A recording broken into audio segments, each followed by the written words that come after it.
All right, welcome back to the deep dive, everyone. We've got a very interesting one for you all today. Well, he's an icon, really. I mean, when you think about film and you think about directors, Spike Lee. You got to talk about Spike Lee. Oh, absolutely. Shelton Jackson Spike Lee, born March 20th, 1957, in Atlanta, Georgia. I mean, really, he's done it all in the film world. Director, producer, screenwriter, actor, author, and he has been such a powerful voice over the last 4 decades, bringing those really critical social and political issues to the forefront. Yeah, I mean, he's never been one to shy away from those tough conversations, whether it's race relations, issues within the Black community, the impact of media, urban life, all of that. He really puts it all out there on the screen. He really does, and I think that's what makes his work so powerful. He doesn't just entertain, he makes you think. He challenges your perspectives. And the industry has definitely recognized that. Yeah. We're talking about someone who has an Academy Award, 2 Primetime Emmys, a BAFTA, 2 Peabodys. Like, come on, that's impressive. It really is. And that's not even mentioning the honorary awards he's received from BAFTA, Caesar, and the Academy. I mean, he's a legend. Totally. And you can't talk about Spike Lee without talking about his production company, 40 Acres and a Mule Filmworks.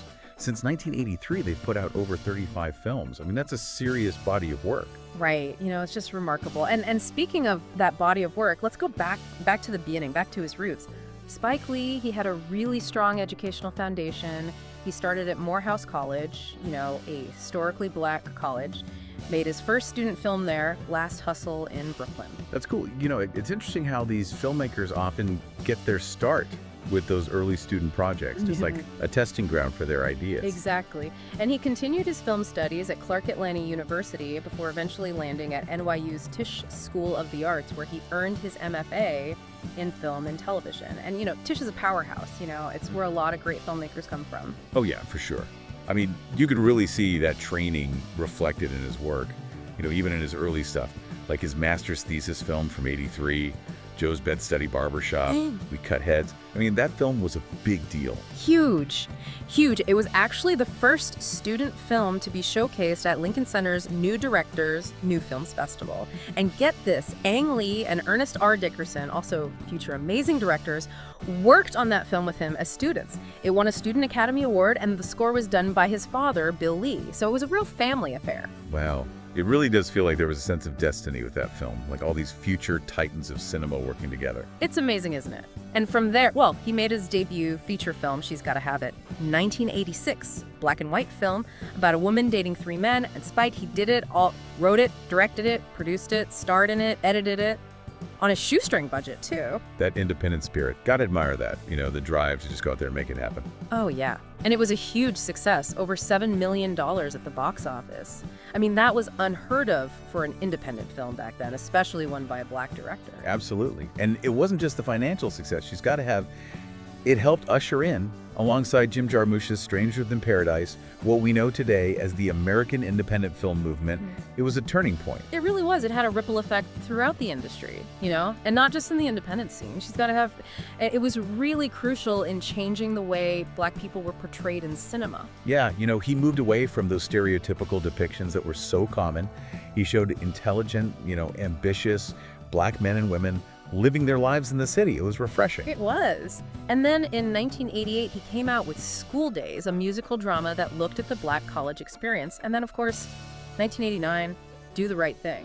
I mean, that's the one. Do the Right Thing, a landmark film exploring those racial tensions that were, let's be honest, still are, simmering under the surface in America.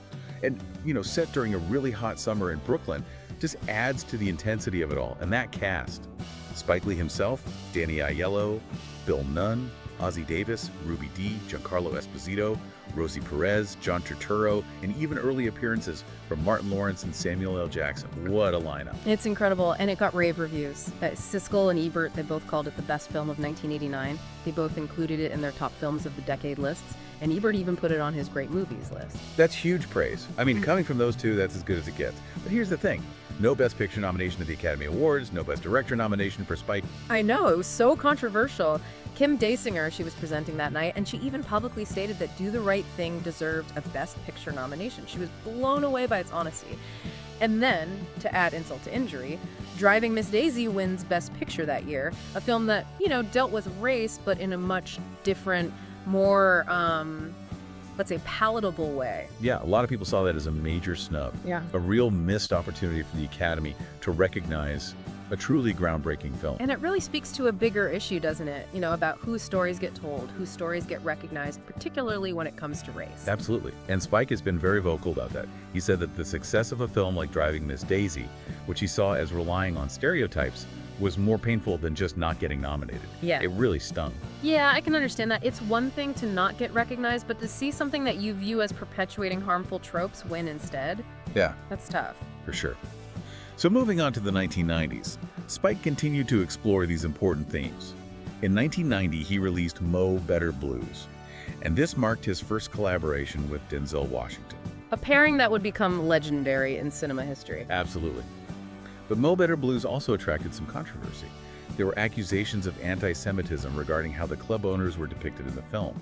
Some critics felt the characters played into harmful stereotypes. Yeah, it sparked a lot of debate. Spike, of course, denied those accusations. He said his intention was to show the exploitation that Black artists often face. He pointed to the fact that, at the time, a lot of the heads of studios were Jewish, and he didn't think they would allow for overtly anti-Semitic content in their films. Right, so it was a really complex situation with a lot of different interpretations of Spike's artistic choices and his intentions. Absolutely. Then in '91, Jungle Fever comes out. It explored interracial relationships, and Samuel L. Jackson gave an incredible performance as a crack addict. It really launched his career. It did. And then in 1992 came the epic Malcolm X, Denzel Washington, once again in a powerful performance. This film meticulously detailed Malcolm X's life, his journey, and his assassination. A huge undertaking for Spike. And the film received massive critical acclaim. Roger Ebert called it the best film of '92 and considered it one of the great biographical films ever made. Scorsese even put it in his top 10 films of the '90s. That says it all. And Denzel's performance was amazing. He was nominated for an Oscar for Best Actor, but once again, no win. And Spike, he was very vocal about how he felt Denzel deserved to win. It really seemed to reinforce this feeling he had about Black artists being overlooked by the Academy. Yeah, it definitely seems like there's a pattern emerging here. So the rest of the 90s were really productive for Spike. We got Crooklyn in '94, a more personal, semi-autobiographical film, Clockers in '95, about drug dealers in the city. And then Girl 6 and Get on the Bus, both in '96, each one dealing with race and identity in its own way. But a standout film from that period was his documentary Four Little Girls, released in 1997. Oh, that's right. It was about the 1963 Birmingham church bombing, and it got an Oscar nomination for Best Documentary Feature. It did, and it was later preserved in the National Film Registry. I mean, it's a crucial piece of filmmaking, documenting that horrible moment in the civil rights movement, making sure we never forget. Absolutely. He ended the decade with Got Game in '98, his third collaboration with Denzel, a sports drama, father-son story. And then in '99, Summer of Sam, that one was about the son of Sam murders in New York. And really took a stylistic departure. It was much more tense, much more suspenseful than his previous films. Yeah, he's always pushing himself creatively. And, that experimentation continued into the 2000s. In 2000, he released Bamboozled. Now, this was a biting satire about a modern televised minstrel show. Really controversial. It was definitely meant to provoke, to make people uncomfortable, forcing them to confront those deeply ingrained stereotypes that are still present in media today. Yeah, it's a powerful statement. And then in 2002, 25th Hour was released, starring Edward Norton and Philip Seymour Hoffman. This film, set in post-9/11 New York City, was critically acclaimed and was considered one of the best films of the decade by many. Absolutely. Roger Ebert, once again, put it on his great movies list. And it did well at the box office, too, proving that a film can be both artistic and commercially successful. For sure.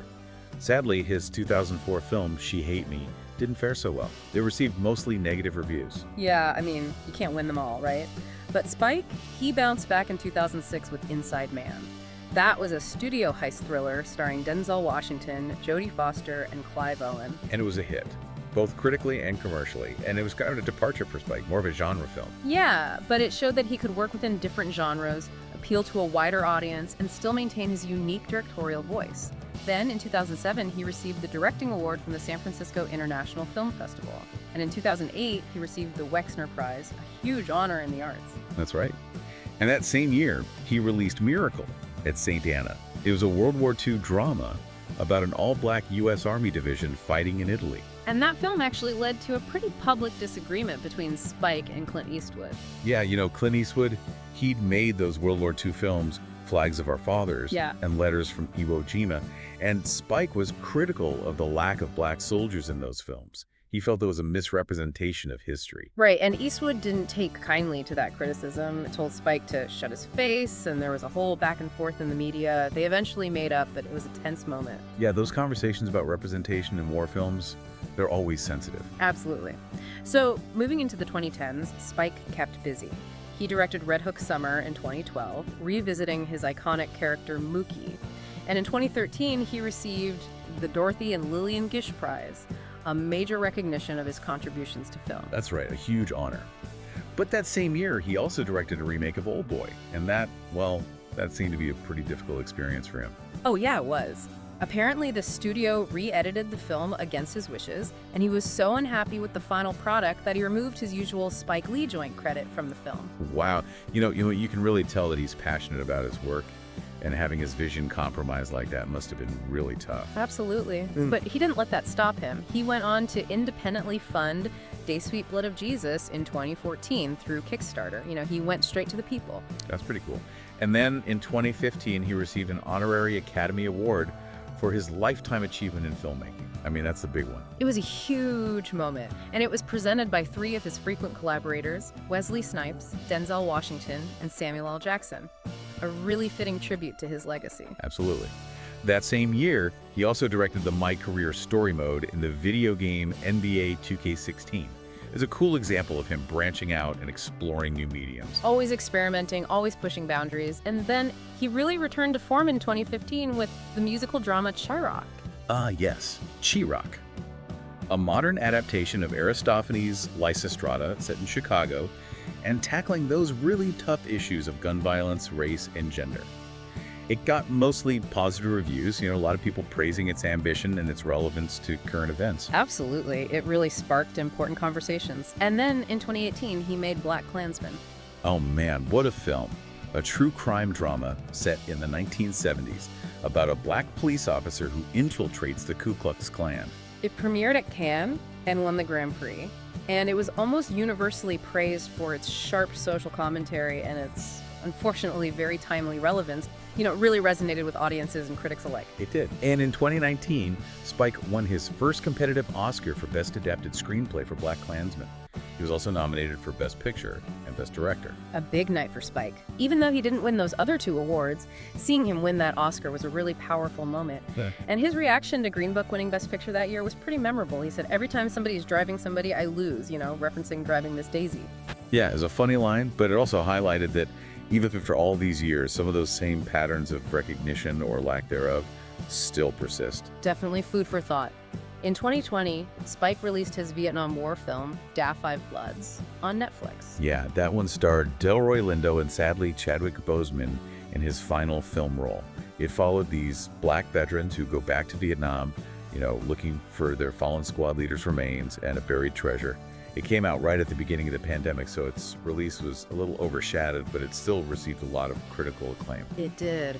A really powerful film about brotherhood, trauma, and the lasting impact of war and racism. And, he's got some interesting projects coming up. There's a movie musical about Viagra in the works, and he has a deal with Netflix for future projects. Oh, and in February 2024, it was announced that he's going to be directing Highest to Lowest, a remake of Akira Kurosawa's classic film High and Low starring Denzel Washington. Wow, that's exciting. And it's not just filmmaking with Spike. He's also been a professor at NYU's Tisch School of the Arts since 1993 and was the artistic director there from 2002 to 2022. He's committed to teaching and mentoring the next generation of filmmakers. He is. And he's also directed commercials for some big brands: Levi's, Nike, Converse, Jaguar, Taco Bell, Ben & Jerry's.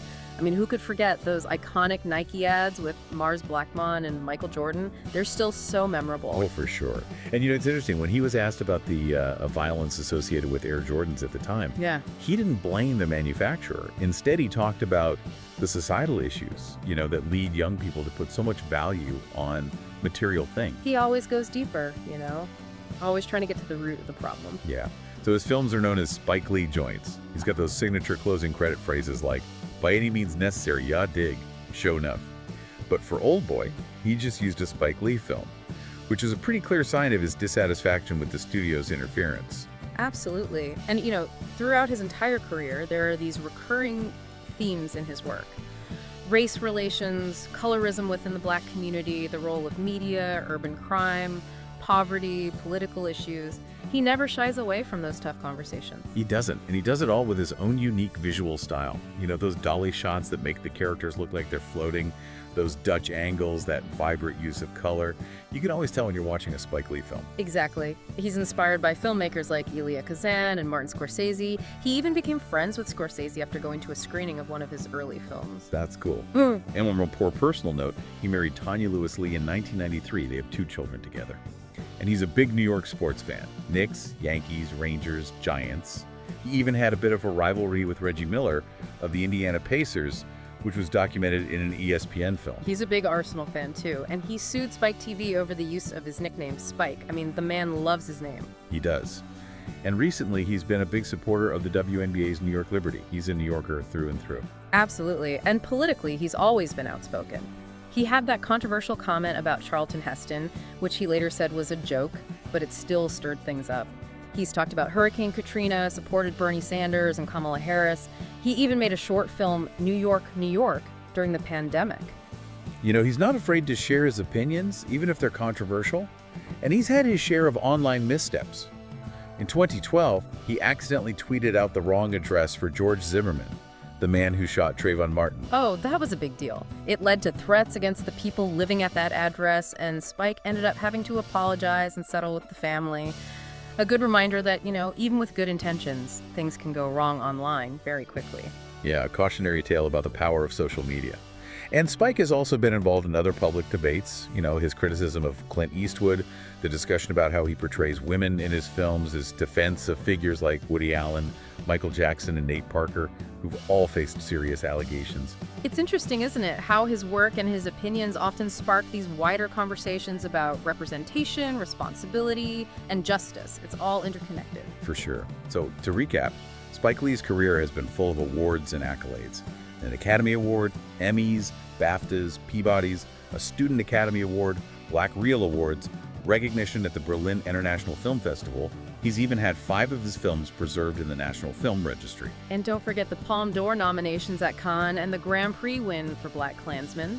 He was also given the Ebert Director Award at the Toronto International Film Festival in 2023 and the American Society of Cinematographers Board of Governors Award in 2024. I mean, the list goes on and on. It does. So I guess what we've learned today is that Spike Lee is a force to be reckoned with.